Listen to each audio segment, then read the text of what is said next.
The Secrets of Life with Suvas Agam.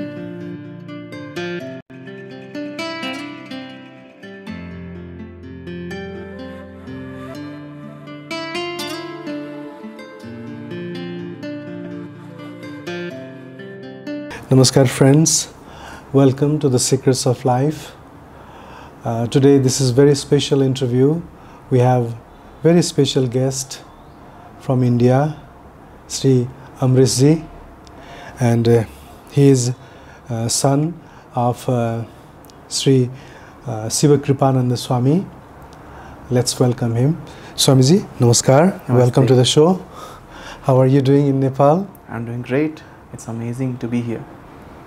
I'm really excited and want to know a lot about you and your father, especially when I heard about the incident that happened in his life, that he was called by a master from Shibu village of Nepal, and he came here and got initiated, and now on 2020 he was ambassador for tourism also. But he was, as he used to say, he always was a brand ambassador for tourism or for spiritual tourism for Nepal. I'm really excited to know about that story especially, and then we'll start the rest of things. So to begin with, Swamiji had taken birth in a very humble family. He had to work himself up. He did his post-graduations, and after his post-graduations he had found a job, and after getting a lot of promotions he was appointed as marketing manager. Yeah. And for a business trip he was sent to Kanpur, and in Kanpur there was a bank strike, and during that bank strike it was going to be 7 to 8 days.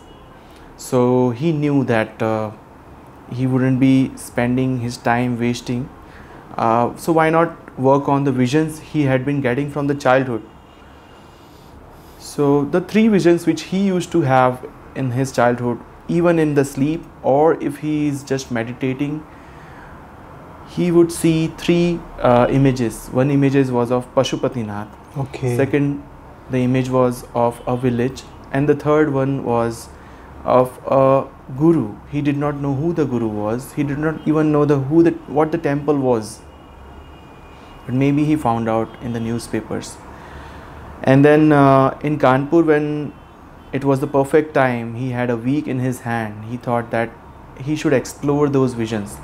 So to find solutions to these visions, he went to Kathmandu through Sonali, and he asked the Guruji, he asked the Panditji that he wanted to do a Rudra Abhishek in Pashupatinath temple. And when he wrote all his details, he immediately knew, the Panditji, that this guy must be the person. There is another person waiting for you outside since 3 days. And he was amazed that he had not told anyone. There was no such technology like Facebook or WhatsApp that Right. he could have told anyone that he is coming there. He was amazed, and he went and talked to the person. He did not had any interest in Rudra Abhishek then. So he went, once the Rudra Abhishek was done, he went to the person and he talked, and he asked that how do you know my name? How do you know I was going to be here? And how do you know that? And he had so many questions. Obviously anyone would have this. And the person said just one thing, that my guru sent me here and he told me that you would be here on this day. So there were so many questions now that this guy doesn't have any answers to. So he went with him to find the guru he's talking about. It took him 3 days from here to Shibu village. Shibu village is, if you follow the Trishuli river, which is, and I remember there is this place called Dunche, and if you go up there, there is Shibu village, which had a Shiv temple in it, and the Panditji's house he stayed overnight. And in the next morning, he was asked to go to the cave. It was up, and it took him a day or something to climb up there. So once he was there, he waited for 6 more hours to come out, and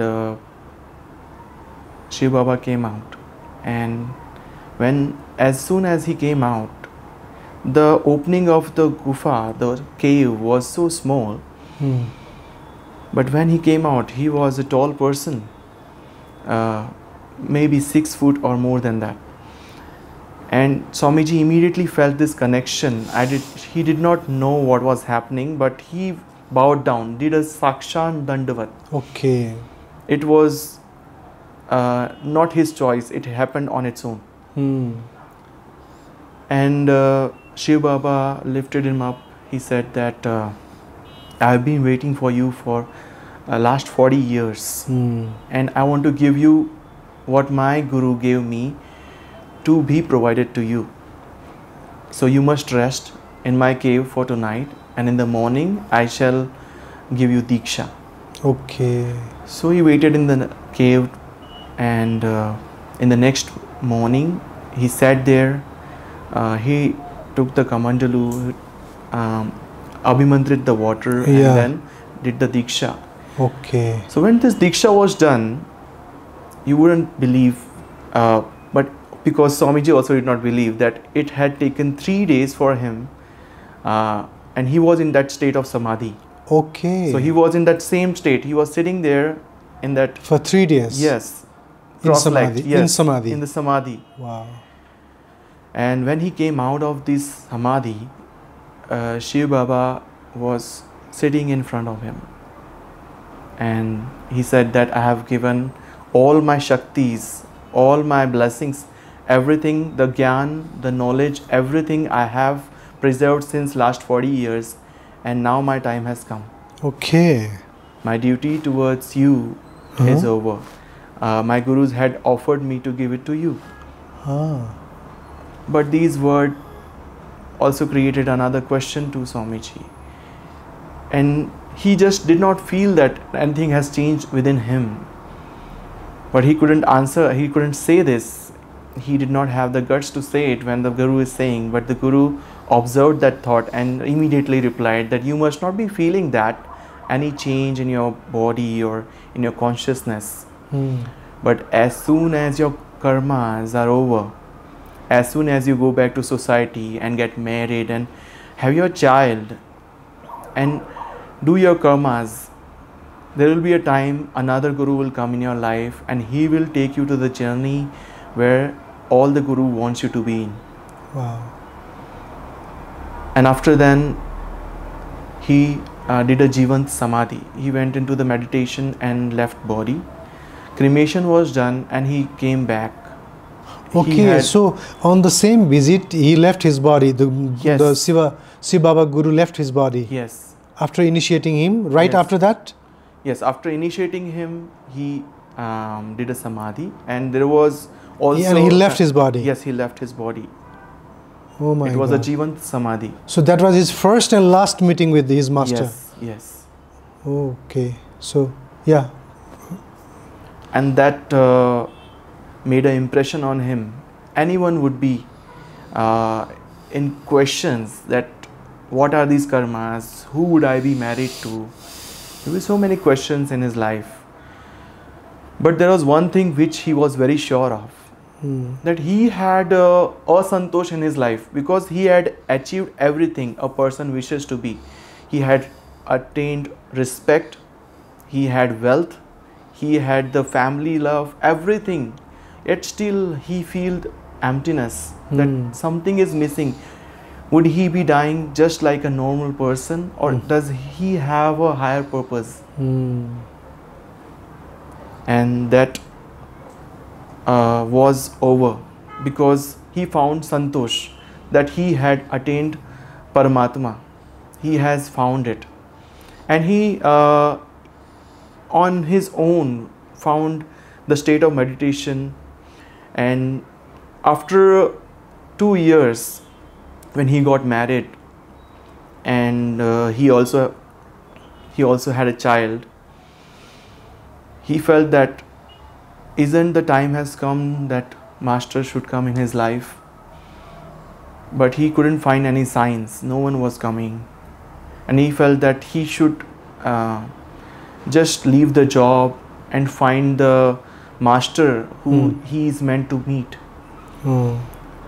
It was in his heart that he should do that. So he asked his parents, and it was very difficult for him to ask this because he was the only child in the family. Especially in India, if a male child who has all the responsibilities of the family and has achieved everything on his own, and he leaves all that behind just to attain sainthood, family doesn't look at it in a good way. Right. So Swamiji's parent, especially the father, said that he won't accept this, and if he wants to walk that life, he has to leave the house. And Swamiji asked his wife that, would it be okay if I walk the path of sainthood? And wife said that, I will follow you everywhere you go. When you are saying his wife, you mean your mother? Yes, my mother. Wow. She said that I will be with you all the Yes. on your journey, and I will be supporting you. Yes. And Swamiji's mother, my dadi, she couldn't say, because in Indian culture she cannot cross what the husband is saying, right? But she said just one thing in support of son. She just said it to Swamiji that no matter what happens, if your wife is with you, I'm happy. You can have a good life. And that was all support Swamiji needed to make the decision. So he left the house. He found a rented house. It was a very humble hut kind of a house, where after 1.5 months, Brahmananji Swami came into his life. And it was also a magical experience because no neighbors could see anyone inside the room, but both of the husband and wife were talking to someone. Swamiji and Guruma were talking to someone, but no one could see from outside because even the windows were open. And they asked Guruma that who had come and who are you talking to? There was no one in the room. So that was one of the things which also amazes me to this day. So Brahmananji Swami came into their house and asked Guruma that Swamiji hasn't come into your life to run your family. He has a bigger family of his own. You may not know about it, but we know it. So if you surrender your husband to me, we can take him to the life which he deserves, which the world deserves. And Guruma was ready. She said that, I'm ready. You can take husband and I'll do my job as a mother and as a wife. I'll do whatever is in my hands. So she was a teacher. So she used to do teaching and earn the livelihood and support Swamiji in whichever way she can. So Brahmananji Swami with Swamiji went to Himalayas, and for the next 16 years there were so many gurus who came into his life. You can read about it in Himalaya Ka Samarpan Yog.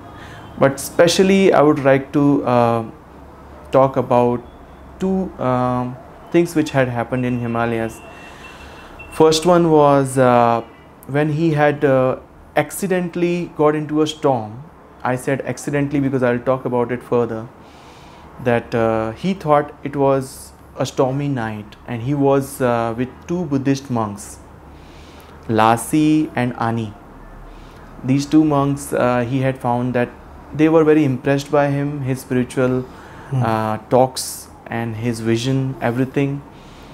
So they wanted that Swamiji enlighten other Buddhist saints also. But during his travel, he was in Burma. And in Burma, there was a storm coming in, and he had to find a place to have a shelter during that storm. So they all went into a mountain. There was a cave there. And in that cave, they stayed overnight. but they felt it's a different cave. It's not like a usual cave. There's divinity in here. And after, when it was a morning, when the sun was out, it was all bright, and they found out there are two young children of the age of 15 or 16 are meditating, and must be meditating since decades. Both had intentions to know about more, Lasi and Ani, the Buddhist monks, but they also had to go and attend the Buddhist Sabha. So they left. But Swamiji thought that there must be some meaning to it. So he said, I'll stay here and I'll meditate here to have a connection with these two sadhu atmas. And he meditated there, and he couldn't find that frequency in which he can find a connection when he can speak to the yogis, the Kaivalya Kumbhak yogis. When he couldn't do it, he just surrendered to the yogis. He said that I have no strength now, I have no willpower now that I can come to that state where I can receive what you want to say. So I'll just stay here. I don't know how many years would it take, but I know there must be a message that you have brought us here. Then suddenly things changed. When he surrendered, the last ego, the last expectation that they must talk to me. When he surrendered that thing, that expectation, a magical thing happened. When he went into meditation, the Kaivalya Kumbhak yogis showed themselves in their astral form, and they introduced themselves as Kaivalya Kumbhak yogi. It's a kind of a sadhana, Kaivalya Kumbhak yogi. So they said that we brought you here. You weren't here because of some accident or some storm. We want you to do a mission which we cannot do it on our own. Our gurus are waiting to come on this earth, but they couldn't find the mother and father who are spiritually heightened so that they can give birth to them. So we want you to be an example and also guide the young generations to do meditation and find that balanced life where they can also become parent of the gurus who are yet to come. And Swamiji was very happy that they bestowed this mission on him. And after that, they taught him the process through which Guru Shakti Avahan does happen. Okay. For that, I cannot talk about it because I am not adhikrut for it. But definitely Swamiji will guide you in his discourse, or if you question him. So after then, there was another incident when Swamiji had been to Himalayas, where there were 65 Jain monks. Oh. And they were all without clothes. It was in Nepal or in? It was in Himalayas. Which thing about part Himalayas is that when he writes it, you can't identify the location if you are not good with the Himalayas, because I am not very good at it. But an adventurer can tell you after reading the book that which place is this. So the Jain monks said that there is one weakness of your sadhana. The masters who have taught you the sadhana is good, but it has its own weakness. The weakness is that this sadhana you do is in collectivity, means in a group of people. Okay. So when you are doing in a group, you are helping each other reach that state of meditation where you are aligned with the Guru. And but what happens is that you achieve all-round development. So say for example, we have observed so many sadhaks who are developed economically. There are so many sadhaks who are developed spiritually. They have their own things. They can see aura, they can do a lot of things. But what happens is that with this sadhana comes an ego that they are the doer. And if you feel that you are a doer, then you are at a physical level, and at a physical level you can't attain the higher self. What is happening is you start believing that you are a spiritual being, but you are not. You don't know anything about yourself. There is a lot to know, but you are not this body only. You are higher than that. So that one thing can only be, that one obstacle can only be overcome by surrendering yourself to the Guru.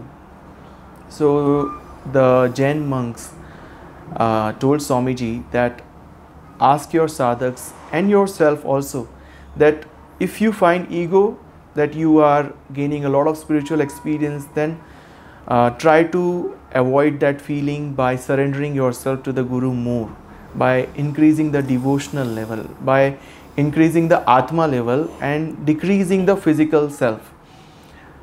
So Swamiji often talk about this mantra, मैं एक शुद्ध आत्मा हूँ, मैं एक पवित्र आत्मा हूँ. It's because of that. I'm divine soul. I'm a holy soul. I'm a pure soul. I'm holy soul. I'm pure soul. Yes. So if you remind yourself that, then you wouldn't believe that you are a body and you won't have to impress anyone. So if your outside journey is over, then your inner journey is boosted. So these are the few incidents which I recollect to talk about.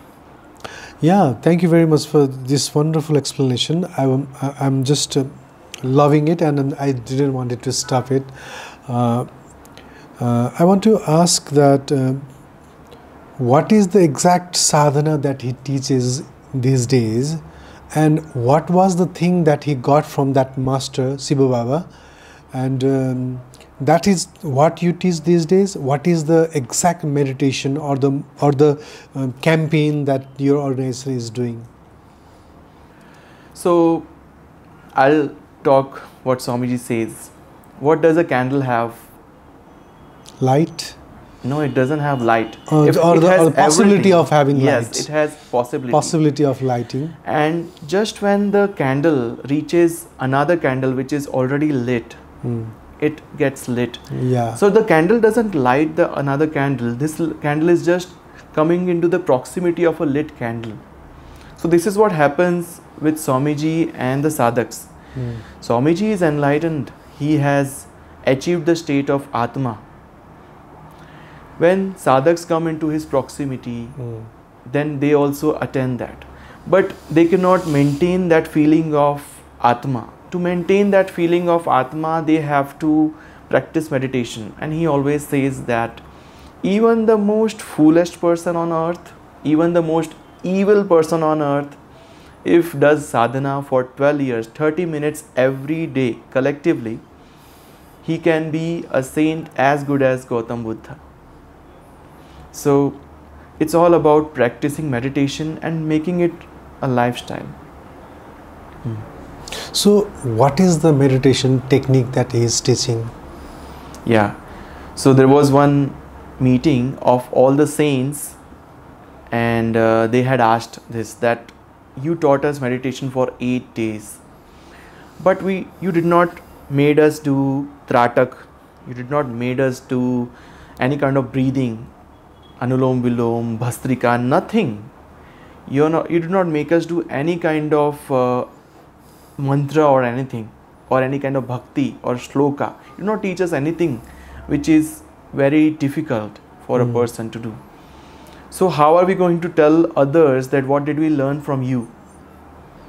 And Swamiji said that this is the kind of meditation which has come from Himalaya.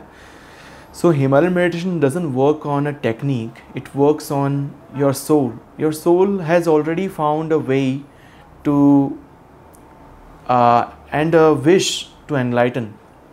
What happens is when they find a sanskar, what happens when, if you have heard about the story about Arjun and his child which was in the womb, and he was talking about all the skills of archery, Yes. He learned it, Abhimanyu. How did he learn it? Because it was a sanskar. So sanskar doesn't need to be taught physically or through a speech or any kind of practice. It just needs to be passed on from one soul to another. So Swamiji passes on the sanskar of Himalayan meditation to another soul. So when the sanskar is passed on, sanskar is something which comes to us without learning. So if you live with a person who is very greedy, you will become greedy at some point of your life also. Similarly, when you live with a person who is having an inner journey, you will also start having an inner journey. It's like a snake tied around this chandan tree, sandalwood tree. The snake also starts smelling like chandan, right? So it's like that. So it's not a technique, it's a sanskar which is passed on from one guru to the shishya, and it doesn't need that you have to be physically present in front of the guru. So this is the first time Swamiji said that earlier the shishya has to be physically present in front of the guru. Yeah. But in the 16 years, Swamiji was trained by the gurus to use the Chitta Shakti. Chitta Shakti is the Shakti of Sankalp. So you must have also heard about this in Patanjali Yoga Sutra. There is a word called Sanyam Shakti. Sanyam is also same as Chitta. So there is this shlok in Patanjali Yoga Sutra which we often talk about, is that a person who has completed his sadhana and he has the ability to put people in his Sanyam, in his Chitta, and offer the state which he has to the people by surrendering himself to the Shishyas. What happens is we feel that the Shishya is surrendering or doing samarpan to the Guru.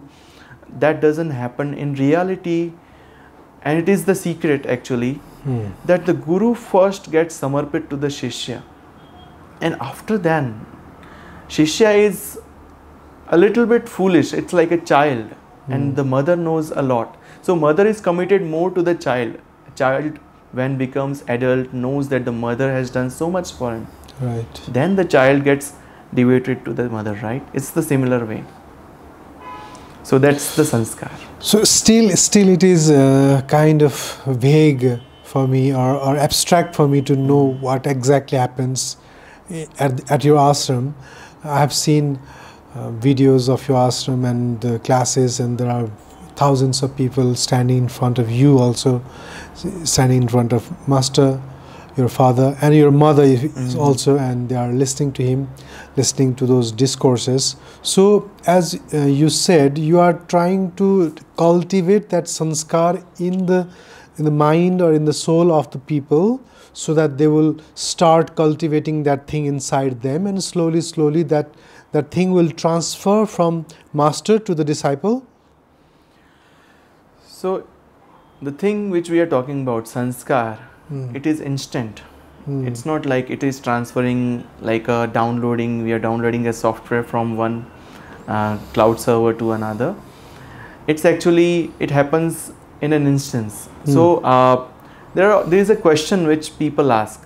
What happens when people come to Mahashibir, which is 8 days camp of meditation, where Swamiji teaches about meditation, his own experience of Himalayas, and also gives Atma Sakshatkar on the 3rd day.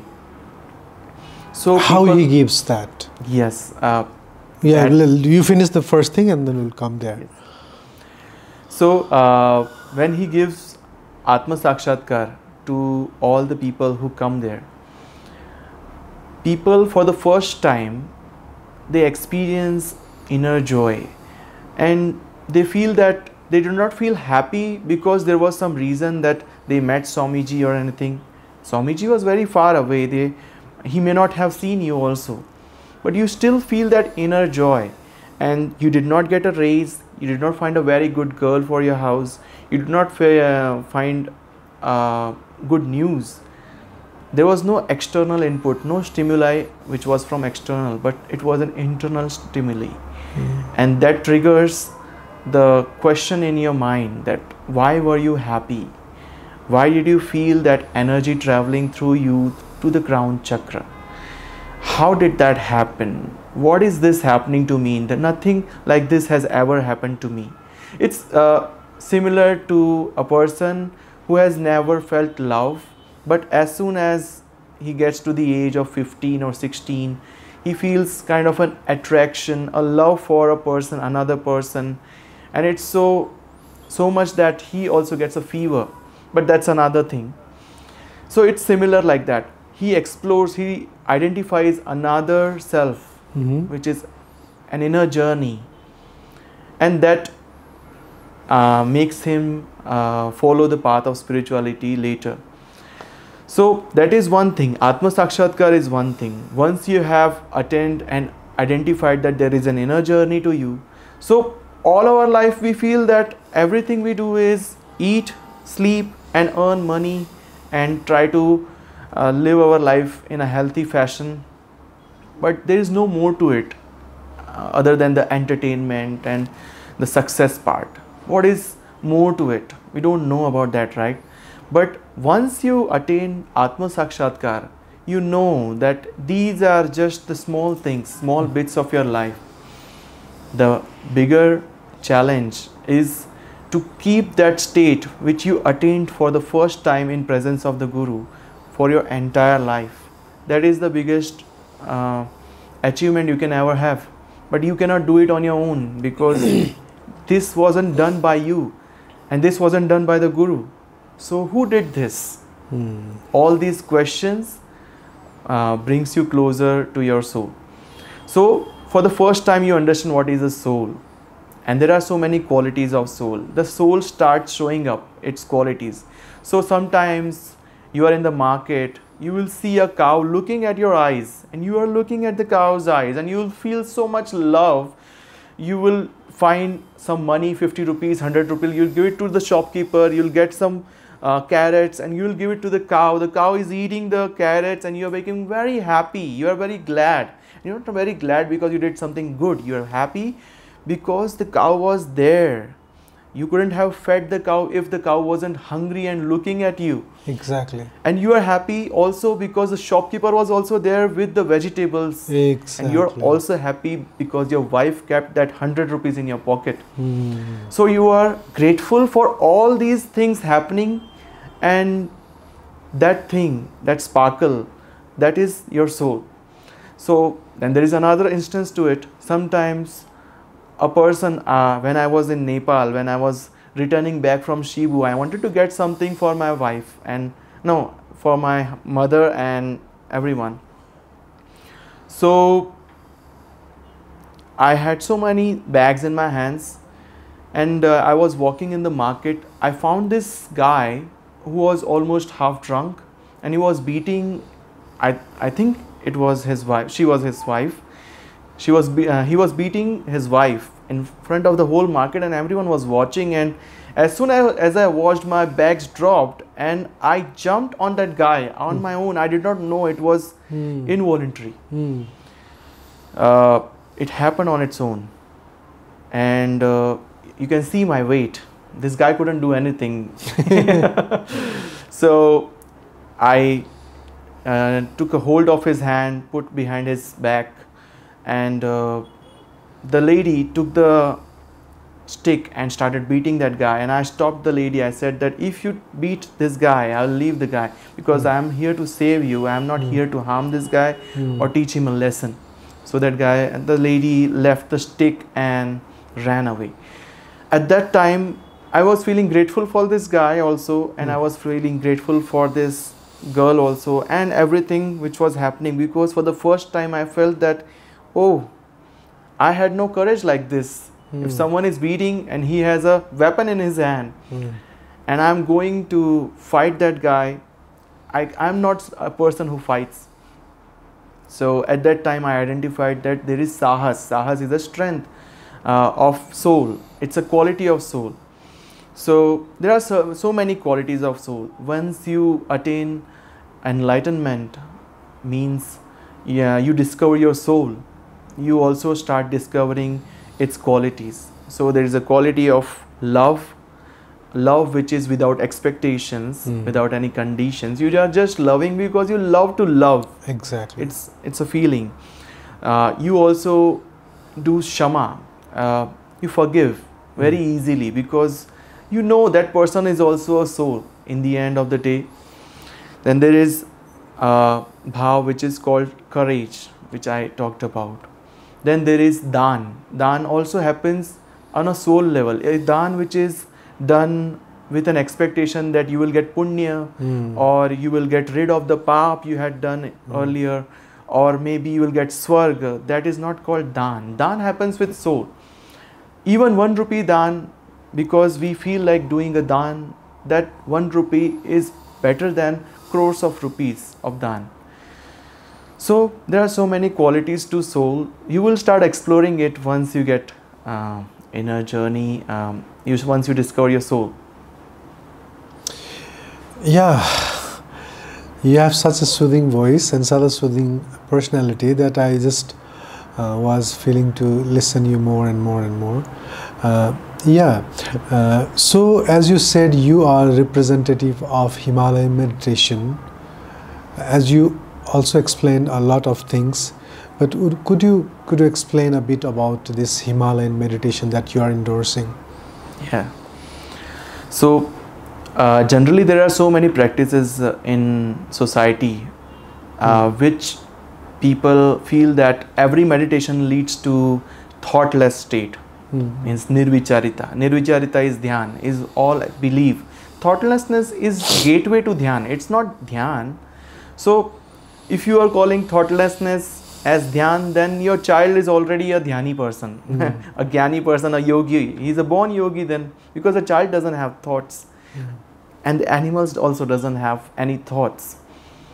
So it's wrong to say that thoughtless state is meditation, but yes, it's a gateway to meditation.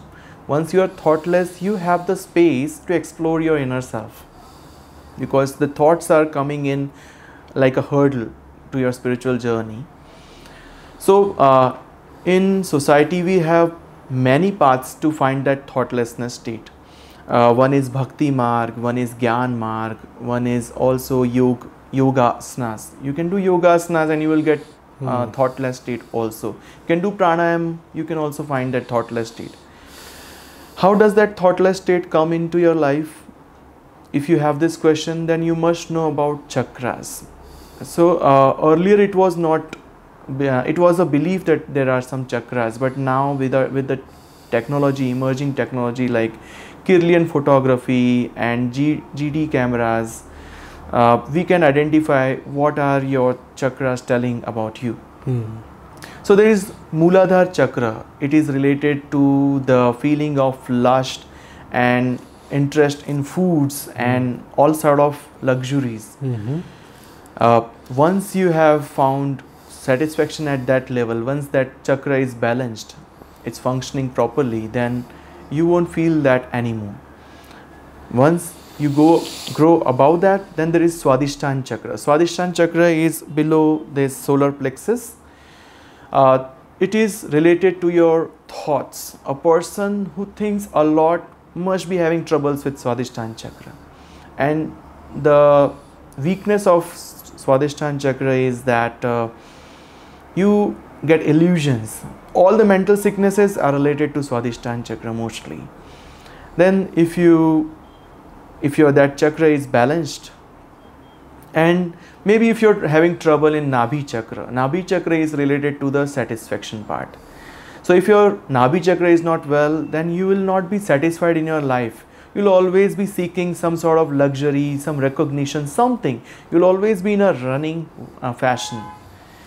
So above that, when there is a heart chakra, the weakness of that heart chakra is, if it is not functioning well, you will have troubles making decisions. If you are having trouble making decisions, you are confused, or you are very afraid what to do, then you must be having some troubles with your heart chakra. And there is a throat chakra which is called Vishuddhi chakra. Vishuddhi is related to your success, if it is not functioning well, then you may be feeling sense of ego, a lot of ego, that oh, I am like this, I'm this, and you will start defending yourself everywhere. Even if a person is joking to you, you will start defending yourself because you have ego. And sometimes that person may also be guilty, so there is also feeling of guilty. So it's like a coin, two sides of one coin. So ego or guilt, you are in one or the other feeling. Then there is another chakra, which is Agnya chakra. Agnya chakra, if your chakra is not working well, you will have issues with anger or maybe dominance. You will want to dominate people, or you will be very angry, and you will always have some enemy. If that enemy is gone, another enemy will come in your life. After then, another enemy will come in your life. You will feel that people are being bad to you. You are having trouble in your life, and God is not happy with you maybe. So you have a lot of complaints. So a person whose this chakra is balanced, somehow magically all the enemies will start disappearing in his life. We feel that enemies are something they want to harm us, but actually it is us who are making enemies. If we are balanced, there are no enemies. Well, I may have some question on that, but I will ask later on. Please go definitely. So this is the chakra where thoughtless state comes in, and that's the stage when a guru comes in your life. So if you see that Mirabai, after doing a lot of bhakti, she achieved this state of thoughtlessness, but she knew that there was something missing in. She was not close to the Lord she was wishing for. And then Raidas ji came into his life and guided her further. So Raidas ji helped her go from Agnya chakra to Sahasrara chakra. Similarly, if you have read about Ramakrishna ji, he was also a very great devotee of Ma Kali. But after reaching to this state, he knew that he was in the state of Dvait. He wants to be in the state of Advait, but only a guru can help him grow into that state. So Tuvatapuri Maharaj came into his life, and he opened the chakra, Agnya chakra, and helped him reach the Advait state of life. So a guru comes in your life when you reach this chakra, and you can try all sort of meditation techniques. And I promote meditation in core. I don't promote Himalayan meditation because I belong there. I feel that everyone should try one or the other kind of meditation. It is not like you do this meditation only this will help you. No. All sort of meditation are going to lead you to that one place. So that's what I wanted to say. You had a question about Agnya Chakra. Exactly. No, the thing is that as you told that if your Agnya Chakra is balanced, you will not have any enemy. There could be situation in your life that someone could think that you are his enemy, and he may harm you. He may talk shit about you outside, and would in some way would love to harm you in some way, or talk shit, or do something bad to you, and may think bad for you all the time, and may plan for your bad.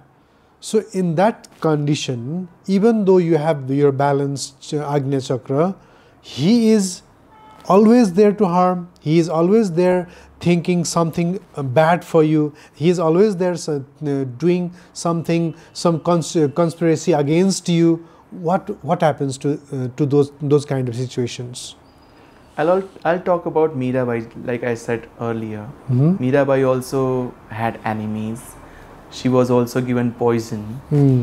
There were so many troubles she also faced in her life. But I'll say that she was focused on that one thing which she wanted to attain, that Lord, that feeling of being closer to Krishna. So if you are focused on Advaita, your goal, Dvaita means if you are feeling that this guy is there who is to harm me, that means that you are giving a form to that guy, right? This guy has a form because of you. You are giving your energy also to him. Especially if you are a meditation practitioner, I highly recommend you not to think about any person, good or bad, because when you are thinking about a person and not a subject, you are giving your energy to the person, because Chitta Shakti is a Shakti which is activated here, and you are giving your energy to that person, and that person will then strike back. Once you stop giving your energy to that person, what is happening is he is constantly trying to harass you, but he is not getting that response. He is just throwing stone at the sky, and there is no aim to make an aim. There should be someone, right? But if you are not existing anymore, then there is no aim, there is no bullseye. So it is only an experience. I cannot tell you that one can only experience this, that after doing meditation that you will lose all your enemies. Exactly. When you don't give your energy to them, they will maybe slowly feel no need to talk shit about him, because he is not giving value to the things that we are throwing against him. So let's move forward. Because there are so many incidents from life of Buddha, when someone wanted to fight with him, someone wanted to spit on his cheek, and then he asks, brother, do you have anything else to share? And there is also an incident that he asks, so if I don't take the gift that you have given, what will happen to that gift? And he said, of course I will take it back. So you are taking your things with you. I'm not receiving it. Of course, there are those kind of incidents. Well said. So, as you told, you are the promoter of Himalayan meditation. So, exactly tell you in your ashram. Where is your ashram located in India? So we have around 16 ashrams. 16. Across the world. And what about in Nepal? In Nepal, we don't have any, but we are looking for one. You are coming constantly to Nepal, and so in these visits, are you teaching people also? No, I'm not. Not. I mean, your father, my master. Swamiji does that. Swamiji. So I actually don't teach meditation. No sadhak does it. Only Swamiji teaches meditation. So you consider yourself as a promoter of Himalayan meditation? Yes, I help and people a sadhak. meet Swamiji. Yes. And you help. So, as you were saying that there are 16 ashrams in India. Yes. So there are 8 ashrams in India. I'll talk about it. First one is in Ajmer. Second one is in Goa. Okay. Third one is in Bangalore. Fourth one is in Nagpur. Then fifth one is in Dandi, which is nearby Surat. Sixth one is in Mahudi. Seventh in Saurashtra. Eighth in Kutch. These are the 8 ashrams. We may also find another one in India. There is high possibility of it. What about abroad? In abroad, we have one in Canada, one in Germany, then one in UK, one in Singapore, one in Australia. Okay. So what do this ashram do mostly? I mean, do they teach meditation or satsang or whatever happens there?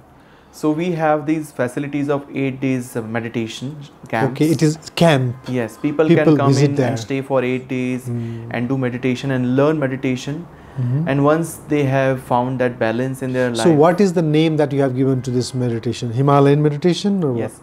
So there are 2 names, Samarpan meditation, but it is very easy for people to remember Himalayan meditation because that's the origin. So it's Himalayan Samarpan meditation. Himalayan Samarpan meditation. So we call it Himalayan meditation. Okay, yes. So go on. So you said that you have some camp, and then people visit to those camp, and they learn this.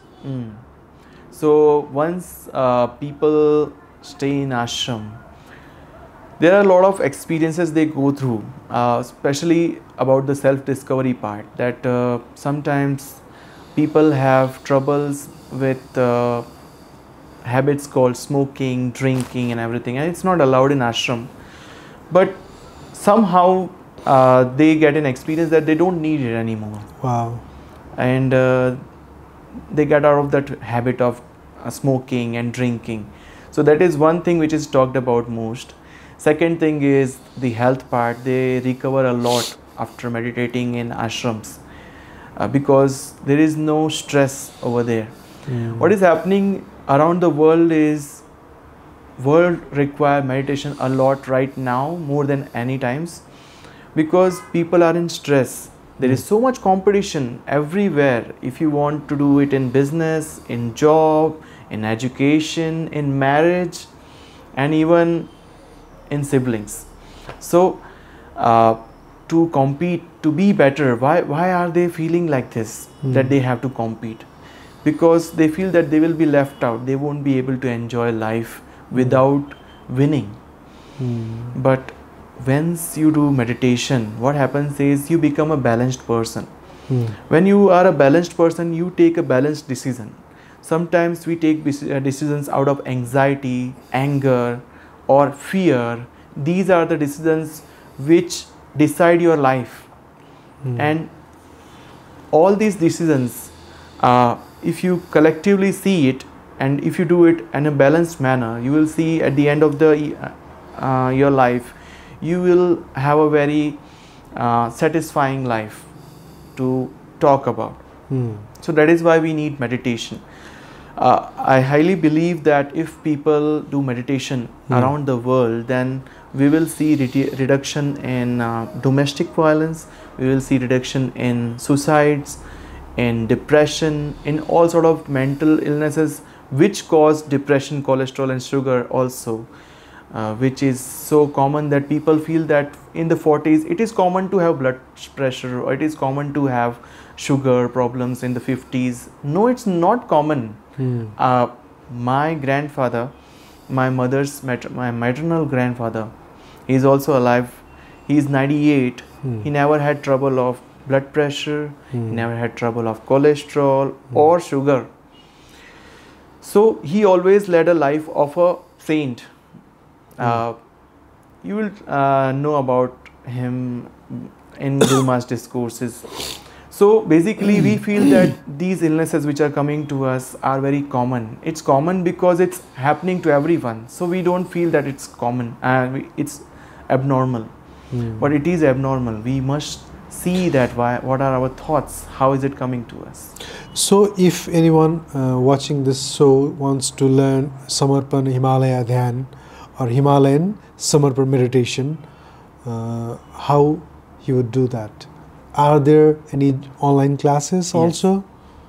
Zoom classes? We don't do Zoom classes, but yes, we have online centers.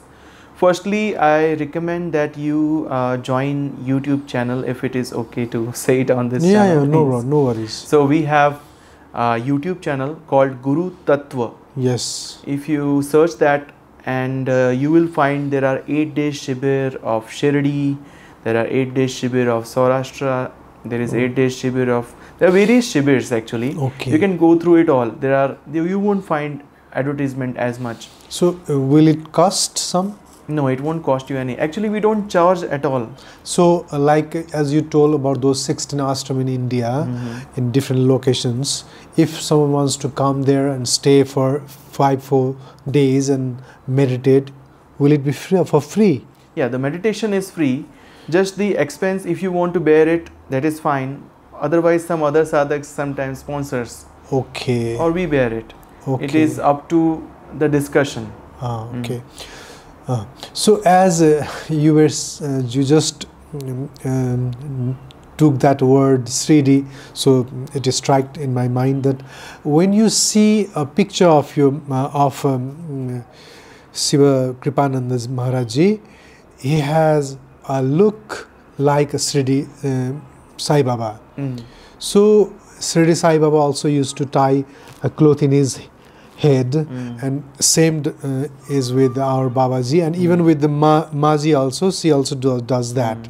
So does that imply that does he has some sort of connection with Shree Sai Baba? If yes, please explain. So I would like to share something which Swamiji shared with me. Please. He did not share it on screen, but yeah.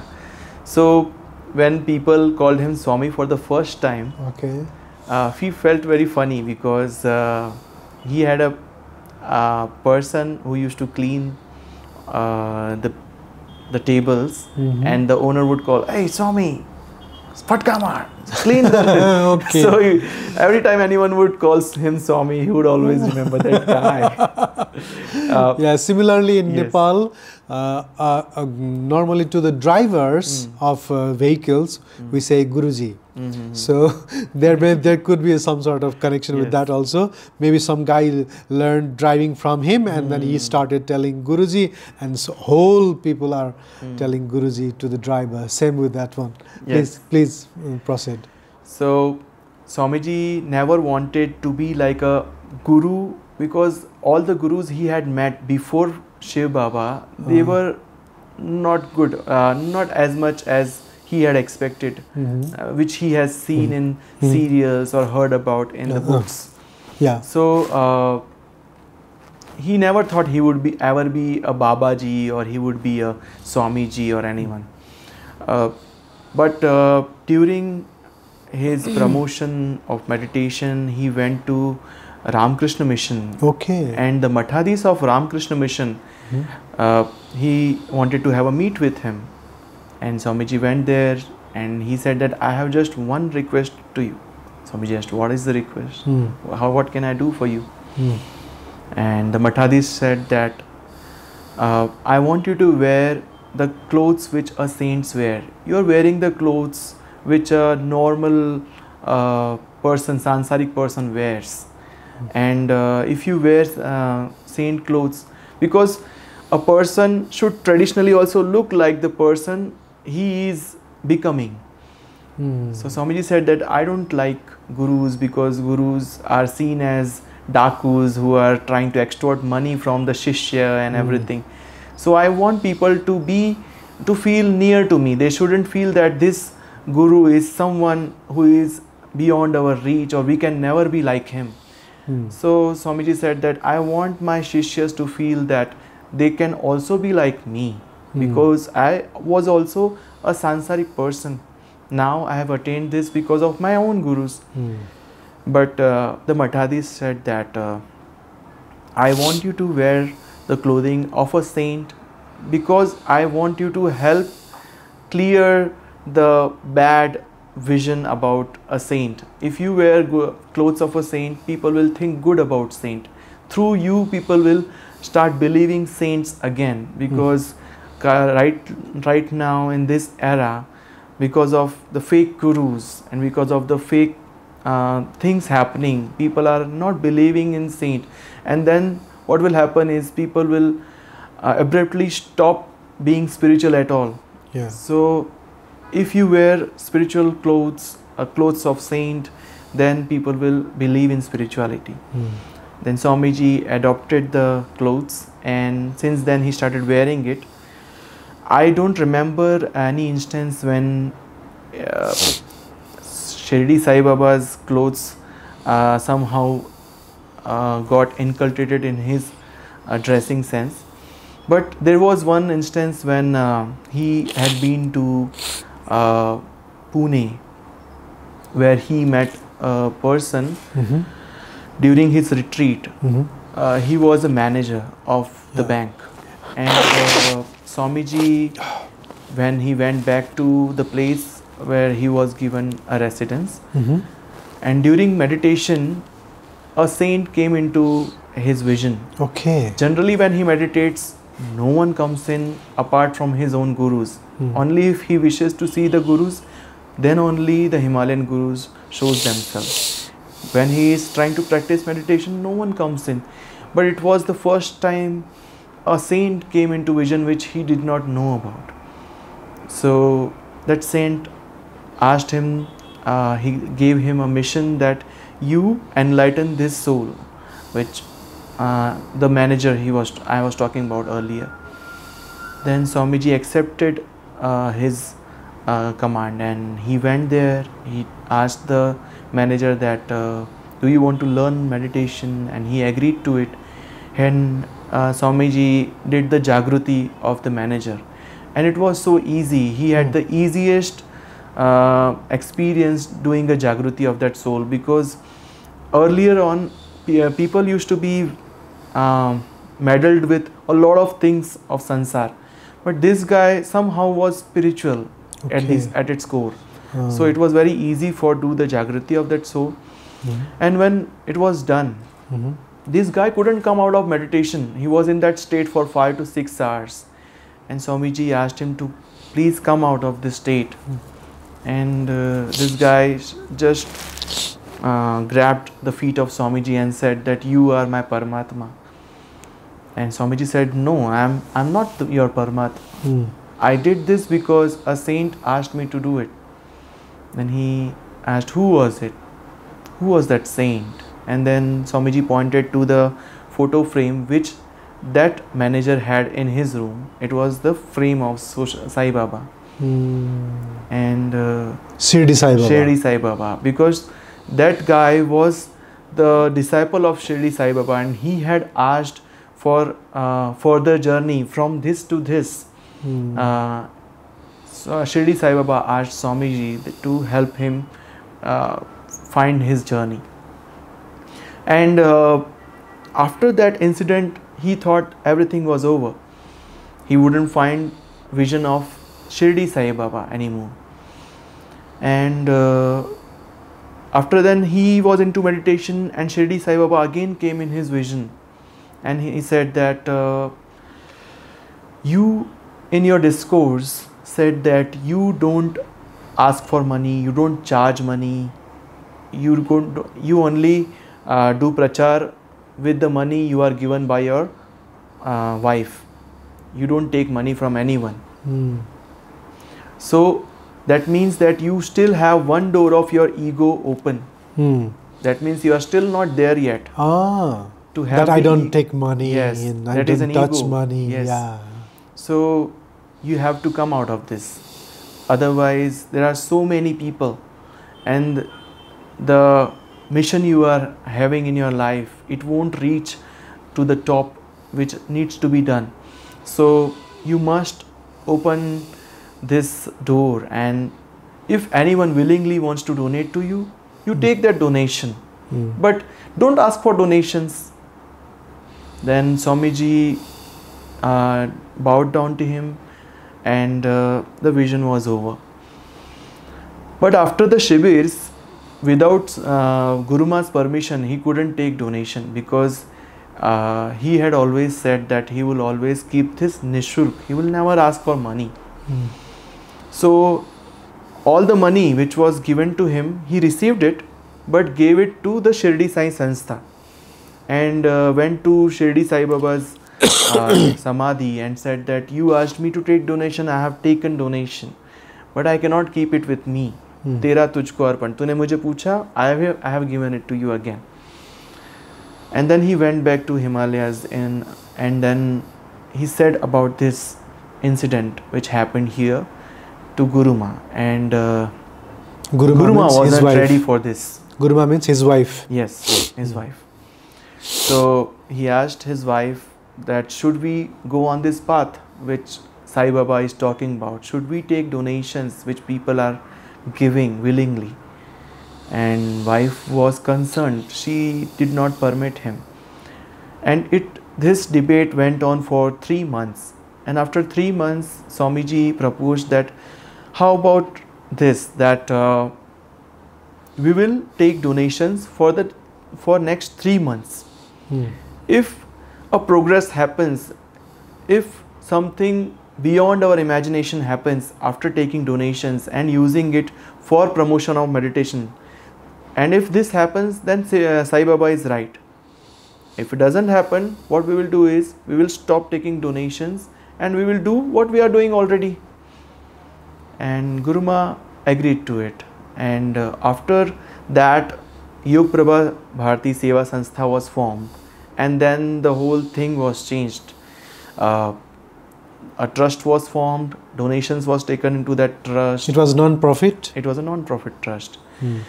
It was formed in Mumbai, and then one after another, so many ashrams coming our way, people started donating lands, donating money. We are not asking for it. We also have a slogan for our donation. We say that Apeksha Rahit Niswart Dan. So if you are willingly doing it because you want to do it, we are ready to take it. But don't give it because you have some you want to expectation. show it or you have some expectations. So in this way, he has this connection Yes, with. he has some connection with Sai And Baba. that is the reason that he started wearing that turban or the cloth. Yeah, the bandana kind of a thing. Yeah. Yes, it could be. But I never asked this But question. before that, he was not wearing that. If you look See at his his previous discourses, yes, I think this must have triggered. I don't know. It's a mystery to me. Also, I'll have to ask him. So, being a son of a spiritual master and growing up with this kind of spiritual thing happening around you, how was it like? So, as a son, I always looked at my father as someone I want to be when I grow up. But not in a spiritual manner. I just loved him. I did not know why. So when I was small and he used to be in the Himalayas and I wanted to be near him, but he wasn't around me. Yeah. So what I would do You'd is see other friends with you, with their dad, Yes. going to vacation maybe. So I was in Arunachal Pradesh and in Kendriya Vidyalaya. If you will Google it, there is a river also which flows through that school.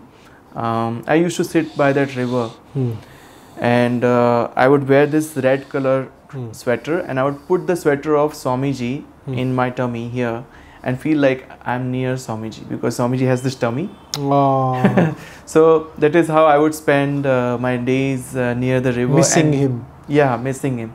Because Swamiji has said that this river which is passing through this school also reaches to the place where I live in the Himalayas. Oh, So I would feel that I'm somehow connected to him. wow.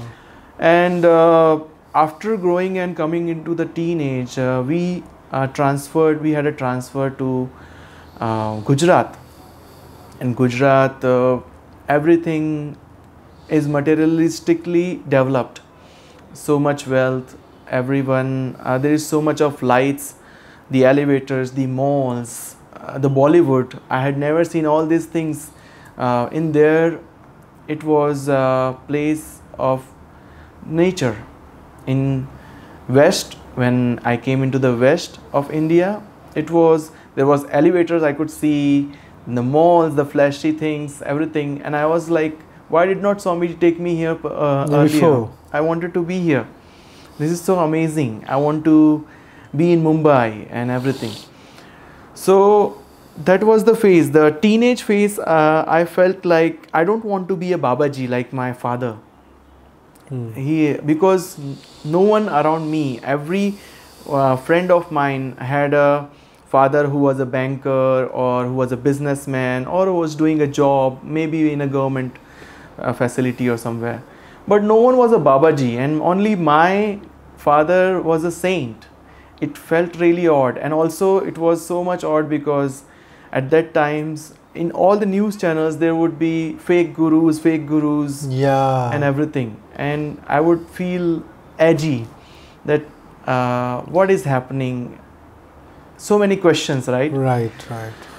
One of such times my friend Hasmat, he asked me that, is your father also a fake guru? And I said, I don't know, I have to find out. And I just thought that how to find out that a guru is fake or not.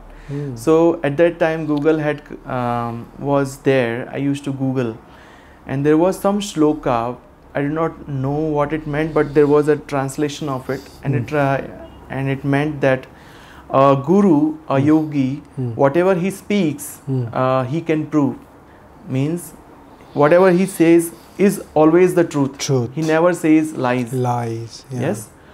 So I thought this is a good kasoti to know if my father is a guru or not.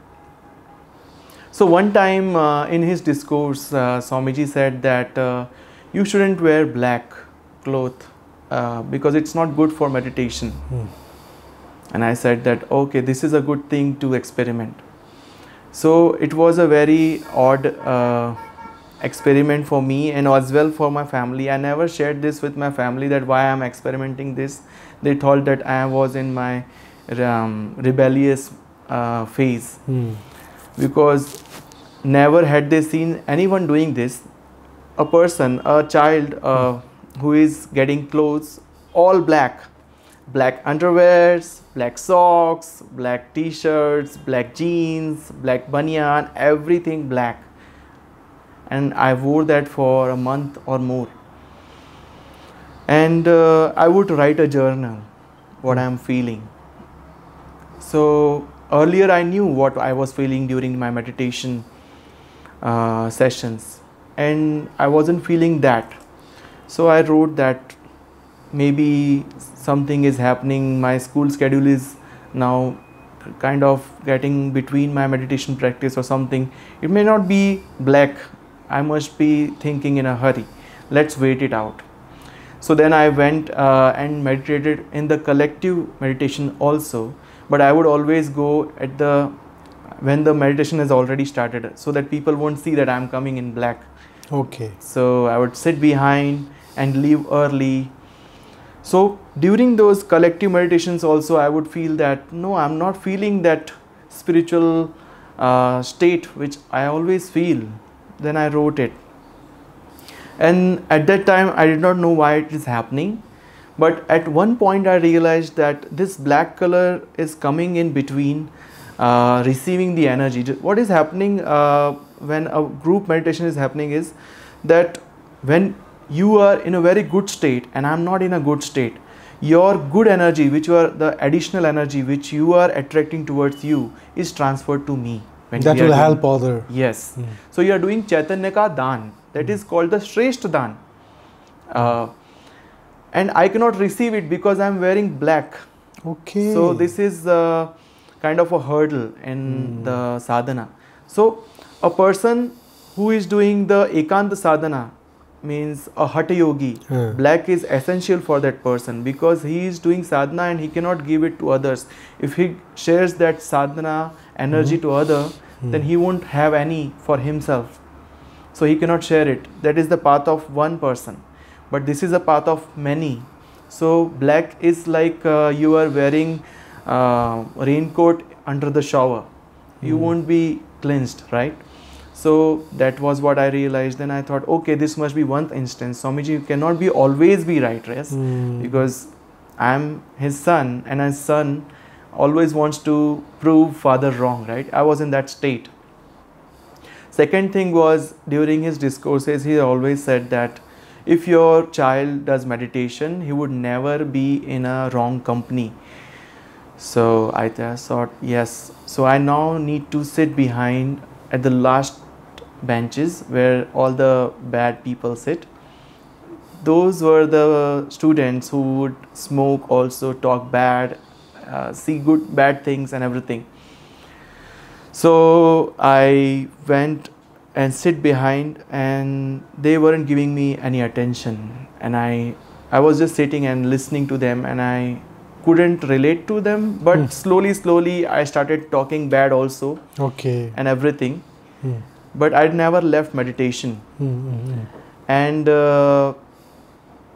during those times, there was strange thing happening. So one of my friend left the school. He had to leave the school because his father was going to US. And after then, there was another friend, the bad friends. They started going to temples, putting on these things, started talking good things. And then there was another person who stopped doing all the bad things. And I was like, this is wrong. I want to prove Swamiji wrong, and this is not going my way. And finally,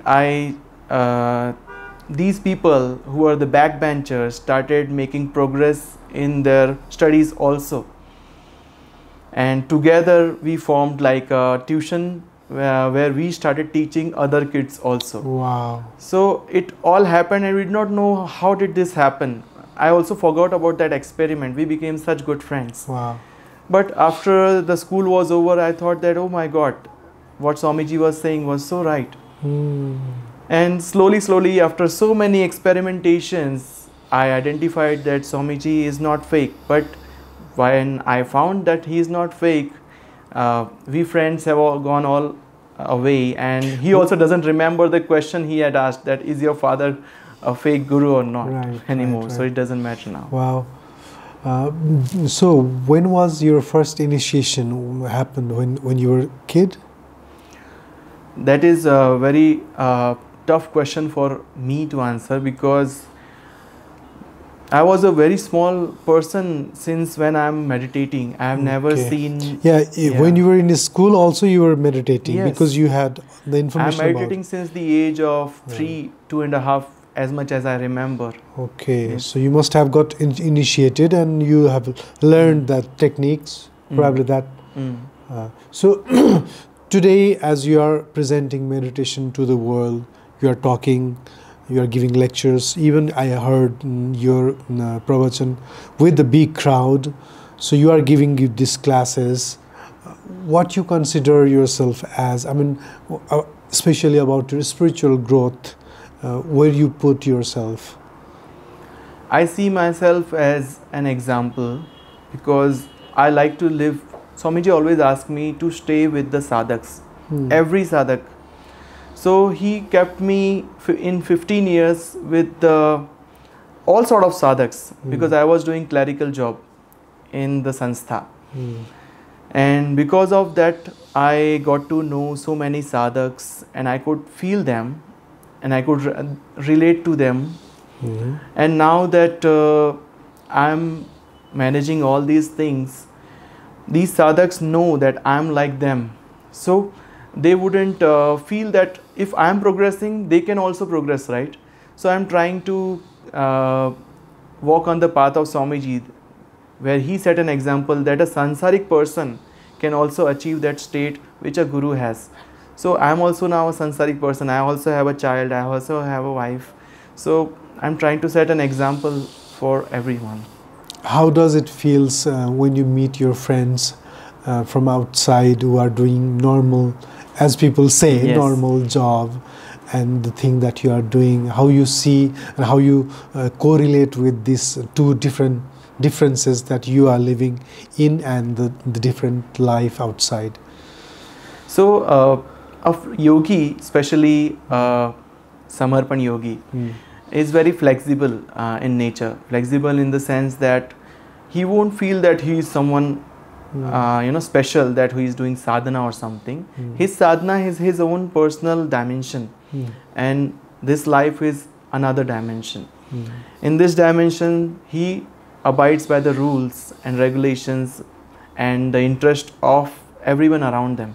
So especially Swamiji also suggests every sadhak that don't be a boring sadhak person. Be a person who you are when you are with the friends. Be a person who you are when you are meditating. You keep those lives separate. You don't have to push people to do sadhana or anything. So I never push people, but only if they ask me and if they are interested, I talk about it. Are there some sort of rules and things that you can do and cannot do? Like, can you eat meat, or can you eat onion and garlic and things like that, having tea and things like that? As Vaishnavas, so don't. I'll say what I have experienced, and I can only talk about experience. So there is two types of energies. One is which is flowing, and one is which is still. Flowing means we are flowing energy. We can go, we can walk, we can express ourselves. We are a flowing energy, right? We are going around earth. We can go, we can do anything which we want. Every small animal and organism can also do the same thing. They can move. Now there is a still energy which is sitting idly at one place. That is like a plant. If you see a tree or a plant, it cannot move on its own. So that Chetana is a still Chetana. Then there is a moving Chetana. So moving Chetana is us. If we are eating another moving Chetana, what is happening to us is that we are trying to find the direction which that Chetana also has. But if we eat a still Chetana, what happens is we also become still in nature. So if you see, we do the puja of a still murti. We don't do puja of a walking murti, right? Have you seen us doing puja of maybe a animal or anyone? We do that to the cow and everyone. But generally speaking, we do the puja of a tree. We do the puja of a rock or any kind of a statue, because it's not moving, it's still. And that is the ultimate goal which we need to attain. The things we are currently moving, our thoughts are moving, but we are not still. If we are eating vegetarian food, if we are not eating meat, meat comes from a source which is a flowing Chetana. A flowing Chetana will only divert us from the path. But a still Chetana which is sitting at its own pace, it is on, it won't help us go towards another places, right? Yes. So that is the difference between the two. If you want to experience it, try eating vegetarian foods for a while and you will see that your meditation has taken another level. Yeah. What do you think about life so far? How is life going on, and what do you think about the life you are living today, being a kid of a saint? So I just feel that this life is going to show me whatever is coming to me, right? There is one thing which is in my hand, and that is sadhana. What is going to happen tomorrow is not in my hands. What happened already isn't something to be bothered about, because it has already happened. What is happening in the now, the things which we are talking about, we are sharing and we are talking about something spiritual. We are thinking about gurus, we are thinking about some positive things, and that is all that matters. So living in the moment, enjoying all the moments, because just think about this, that currently the health which we are in, currently the things we can do, currently the places we can have, the friends we have, we will never have that at one part of life. We won't have all that, and we will be missing this. So why not enjoy it when we have already, right? So that is what I feel as Swamiji's son. I don't feel that I have a life which is different than others. There are many who feel that, oh wow, Swamiji, you are born into a family which is so spiritual. You must be very lucky. And I feel that it's a family in the end, right? And if we are a family, there is body, and when there is body, there will be dosha. So we will be seeing dosha of each other. We may also have not similar kind of thinking also. So family is a family, but yes, I am lucky that I got chance to be born in this family so that I could meet Swamiji. But even if I had not found a chance here, I would be another sadhak and meeting Swamiji and find my own path, and I would be happy. I never call Swamiji now as father or Guruma as mother. They are all Guruma and Swamiji only to me. All the other relations, they are very short. This is greater than that. So, wonderfully explained. I really loved your words, and we are going around and meeting masters and are asking this question about life, about the purpose of life, about the reason behind this life. What would you say about the purpose and the reason behind our existence and our life? So the purpose is the thing which keeps us going. And once we have stopped going and flowing, that becomes the place where it all stops. So everyone is always after a purpose that keeps them going. But what I feel with my life is that once you find a guru, your search, your purpose, everything vanishes. Everything is so clear and you know what to do. You know where you are going. It is not in your hand now. Once you have found a guru, especially a guru who takes the responsibility of carrying you into the divine place, in the divine realm. Yes, it is at that point you have to forget everything. This is called samarpan. Samarpan means you have lost everything, all the questions, all the doubts. You are only in the phase where you can feel, you can experience, and you can sense where you're going, and things will start coming to you. You don't go to the things. That is, I feel, samarpan is, and that is what the meaning of life, I feel. So going with the flow is the key. No, yeah. Flow of master. Yeah, when guru comes into your life, everything vanishes. You don't have to do anything. The master does everything. You have to just be samarpit. So it's like you are running, right? You are running and you are taking stairs so that you can go to the top of the building, and you are very tired now. So what a person do is, a liftman comes, and the liftman is a guru. He is our guru, and he asks us to be in that lift, so you don't have to run. But because you are in a habit of running, what happens is you are disturbing other people in the lift. You have to just stand still, right? So he can take you to that place, to the higher place. So after finding a guru, and if you are in a samarpan meditation, then you don't have to do anything. Everything happens on its own. As you said that everything happens when you have your master, when you get your master, but the problem today is to find the right master, to know or to recognize. So what do you think is the key to recognize the right master? So first thing is that if you are a person who have never known what a soul is, or if you have never felt self-realization, then once you feel self-realization in his presence, at that time you already know that this guy is no ordinary person. Second thing is to know that if he is your guru or not, then you must first be in his proximity. Do what he tells you.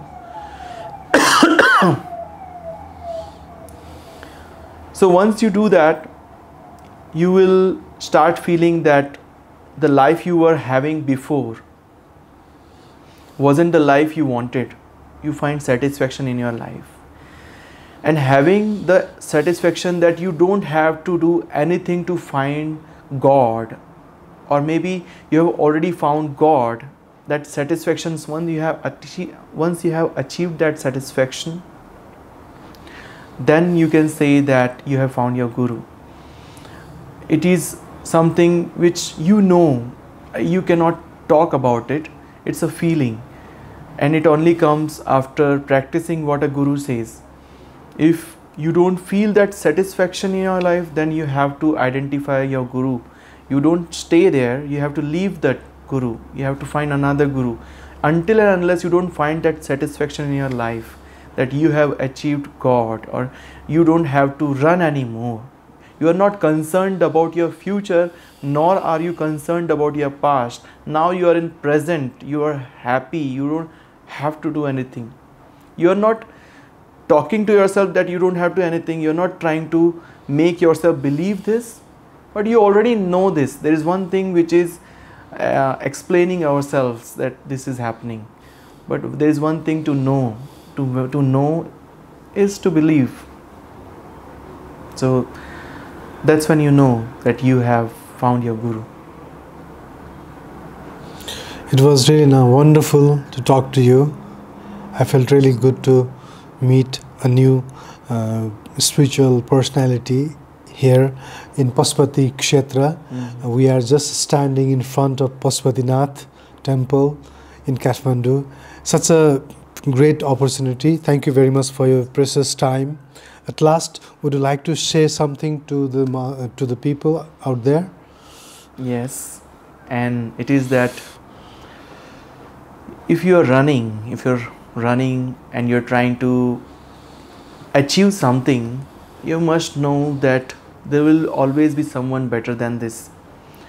But if you are finding a guru, and if you have found a guru and if you are doing meditation, then you know that you don't have to run anymore.